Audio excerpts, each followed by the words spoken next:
मुख्यमंत्री देवेंद्र फडणवीस आज सभागृहामध्ये उत्तर देणार आहेत। अर्थसंकल्पावरच्या सर्वसाधारण चर्चेला मुख्यमंत्र्यांचं उत्तर असेल। विरोधकांच्या टीकेचा फडणवीसांकडून खरपूस समाचार सुद्धा घेतला जाण्याची दाट शक्यता वर्तवली जाते।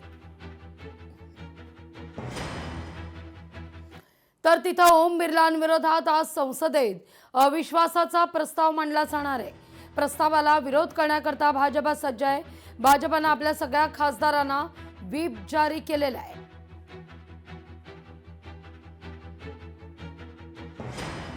अमरावतीमध्ये अंबादेवी मंदिर उभारणार आहेत। 80,000 चौरस फूट जागेवर हे मंदिर साकारलं जाईल। शासनाकडून 375 कोटी रुपये मंजूर आहेत। 4 टप्प्यात या मंदिराचं विकास काम पूर्ण होणार आहे।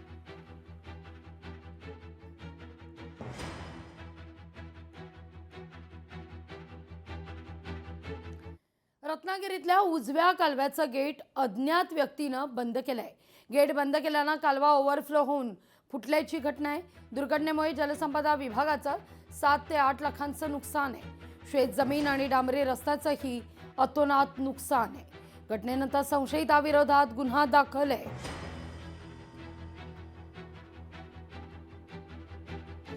विद्यार्थ्यांमधील बदलांना सामोरं जाण्याकरता सरकारचं महत्त्वाचं पाऊल पाहायला मिळत आहे।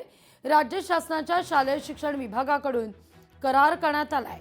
केम्ब्रिज युनिव्हर्सिटी प्रेस इंडिया यांच्या सोबत सामंजस्य करार आहे। राज्यातील शाळांमध्ये आता केम्ब्रिज क्लायमेट क्विस्ट हा उपक्रम राबवला जाणार आहे। हवामान साक्षरता विकसित करण्याच्या दृष्टीनं हे महत्त्वाचं पाऊल मानलं जात आहे।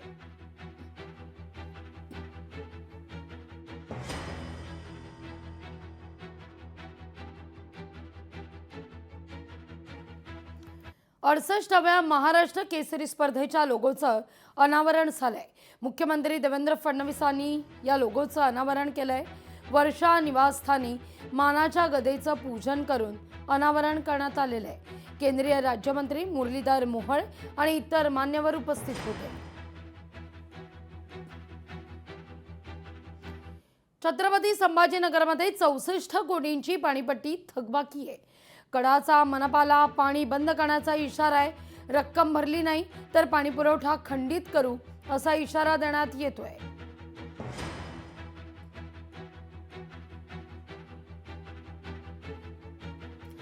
उन्हाळा वाढतोच आहे, त्यामुळे लिंबाच्या दरातही चांगलीच वाढ आहे। पुरवठा कमी आहे, त्यामुळे दर वाढतायत। 25 ते 35% लिंबाचे भाव वाढले आहेत। बाजारात 2 लिंबांची किंमतच आता 15 रुपये आहे।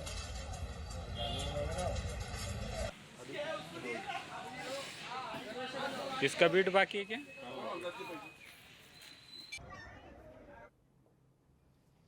अमेरिका, इस्रायल आणि इराण यांच्यातील युद्धजन्य परिस्थितीचा प्लास्टिक उद्योगाला सुद्धा मोठा फटका आहे। कतारमधून कच्च्या मालाची आयात बंद आहे, त्यामुळे कच्च्या मालाच्या भावात तब्बल 50% वाढ आहे। जळगावमधील प्लास्टिक उद्योग ठप्पच आहे। आढावा घेतला आपले प्रतिनिधी सुमित देशमुख यांनी। आपल्या सोबत उद्योजक रवींद्र लड्डा आपल्या सोबत जुडलेले आहेत। आपण थेट त्यांच्याशी संवाद साधूया।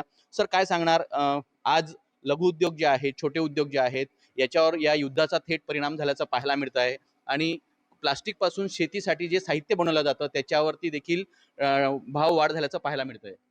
हा, त्याचं असं आहे का आता आपण म्हणतो की 28 तारखेला साधारणतः युद्ध सुरू झालं आहे, आज 10 तारीख आहे। या 10 दिवसात 50% रेट वाढलेले आहे रॉ मटेरियलचे आणि फिनिश गुडला त्या मानाने रेटचे काही मिळत नाही आहे। मग अशा परिस्थितीत युनिट बंद ठेवणं हाच एक पर्याय उरतो आपल्याकडे। जळगाव जिल्ह्यामध्ये जर विचार केला तर अनेक प्लास्टिक उद्योग या ठिकाणी आहेत। अशा किती उद्योजकांवर याचा थेट परिणाम झाला आणि किती उद्योजकांनी आपली कंपनी बंद ठेवण्याचा निर्णय घेतला आहे?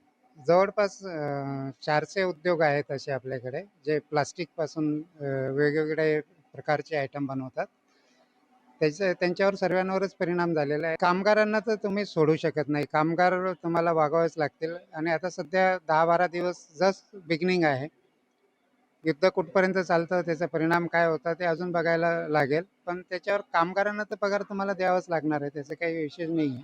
कारण की त्याचा शॉर्टेज चालू आहे, कामगार सध्या मिळत नाही कुठंच त्यामुळे त्यांना पगार करावाच लागणार आहे तुम्हाला. जर युद्धजन्य जर अशीच परिस्थिती सुरू राहिली तर अजून आज जे उद्योग बंद आहेत यापेक्षा सगळ्या ज्या कंपन्या आहेत त्या पुन्हा बंद पडण्याच्या मार्गावर परिस्थिती निर्माण होईल, असंही मत उद्योजक रवींद्र लड्डा यांनी आपलं मत व्यक्त केलं आहे.